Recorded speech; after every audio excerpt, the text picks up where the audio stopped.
Well, people would like to know what Baba meant when he says they call his name at the last breath in their life. When they pass on, they come to him.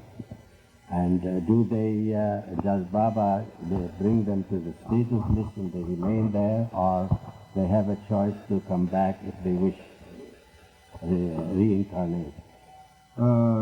Repeats Baba's name or says Baba's name at the time of his death. It is entirely left to the wish and will of Baba whether to bring him straight over to him and not give him another body, or to give him another body at future time and then later on take that person completely to himself.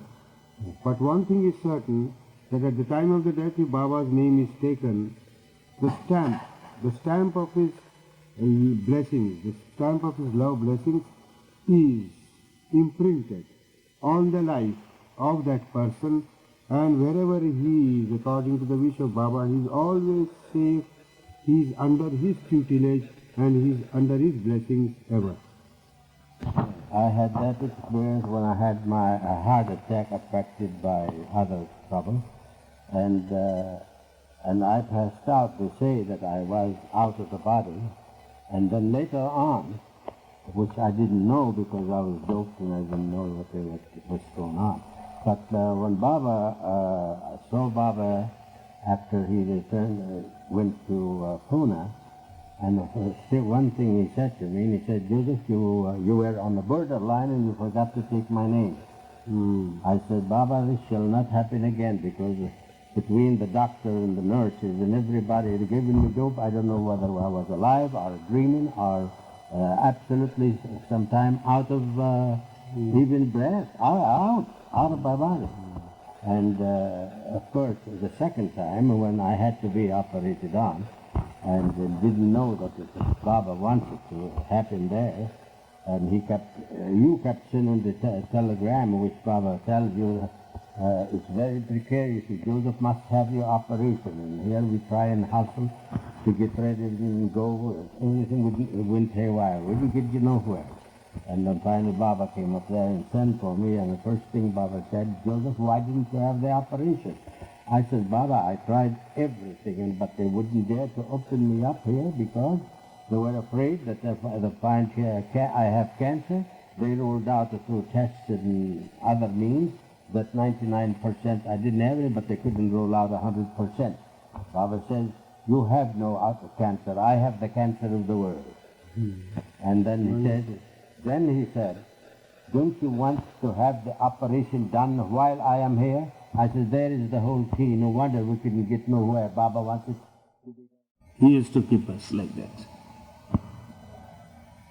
With simple food at Meherabad and in the ashram days also, very simple. Not even potatoes were allowed.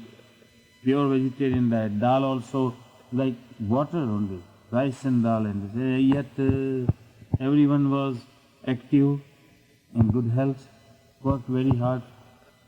Well, there was a wonderful story, wasn't there, about the Meherjee one time. All the Mandali thought they were going to have a steak dinner sometime, but it never came off. Everybody got very excited about having a steak dinner, but it never quite came off. Never.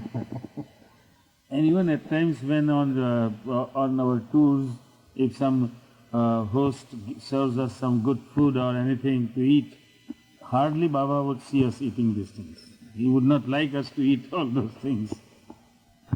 And then, while everybody knows we live in the world of illusion, still you have to deal with the practical problems of life, like making a living and finishing your education. That is, yes, Baba insisted.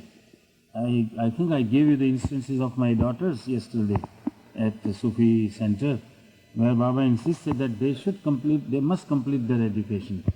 And he always, at least as far as I am concerned, he always wished me to live the life, active life, do business, everything. At the same time, always to be at his service whenever he wanted. And I think that it is a bit difficult, but it has also its advantages. What's the use of renouncing the world or running? Even Baba did not permit his followers just to keep idle and take his name and sleep or sit in meditation or some such thing. He always made his Mandali work hard, very hard, in the most practical way. If there was no work, he would create work for us. 1958, Kari and I were in Bombay, and we were not allowed to go up to Ahmednagar for Baba's birthday or any of the celebration because no Westerners were there. But we understood this, and Arnavaz Dada Chandra showed us around Bombay, and then later we went to Delhi, and when we got to Delhi, we got a cable from